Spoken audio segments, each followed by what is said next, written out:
সুন্দরবনে নূতন করে আরও বেশ কয়েকটি বনদস্যু বাহিনী তারা কিন্তু দাপিয়ে বেড়াচ্ছে। তবে ইলিশ মৌসুম শুরু হওয়ার সাথে সাথে বেশ কয়েকটি জলদস্যু গ্রুপ কিন্তু সুন্দরবনে বিভিন্ন খাল এবং নদীতে বিচরণ করছে।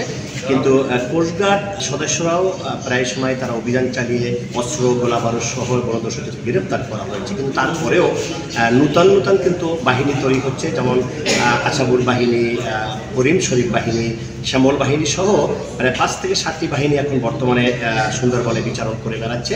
তবে এই বাহিনীগুলো জেলেদেরকে জিম্মি করে মুক্তিপণ আদায় করে মারধর করে এবং লুটতরাজ করছে বলে বিভিন্ন রকম আমরা অভিযোগ পেয়েছি। কোস্টগার্ড সুন্দরবনকে দস্যুমুক্ত করার জন্য আপ্রাণ চেষ্টা চালিয়ে যাচ্ছে, তারা অভিযান চালাচ্ছে, তারা বিভিন্ন রকম তাদের গ্রেপ্তার করার চেষ্টা করছে।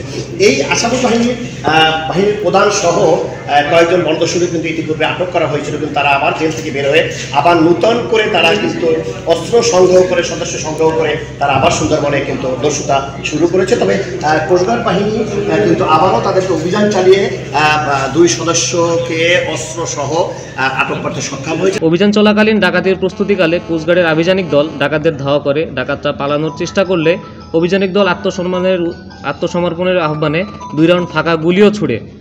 পরবর্তীতে আভিযানিক দল 3টি একনলা বন্দুক, 10 রাউন্ড ফাঁকা কার্তুজ ও 5 রাউন্ড ফাঁকা কার্তুজ এবং অস্ত্র তৈরির সরঞ্জামাদি সহ সুন্দরবনের কুখ্যাত ডাকাত আশাপুর বাহিনীর 2 সদস্যকে আটক করতে সক্ষম হয়। প্রাথমিক জিজ্ঞাসাবাদে জানা যায়, আটককৃত ব্যক্তিরা দীর্ঘদিন যাবৎ সুন্দরবনের কুখ্যাত ডাকাত আশাপুর বাহিনীর সঙ্গে ডাকাতি এবং ডাকাত দলকে অস্ত্র, গোলাবারুদ ও রসদ সরবরাহ করে আসছিল।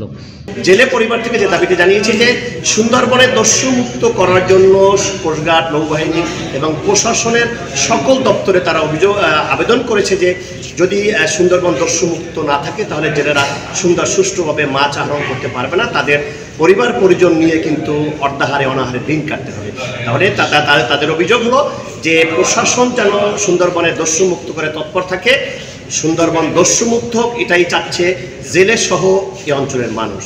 মাহমুদ হাসান, সময় সংবাদ, মংলা।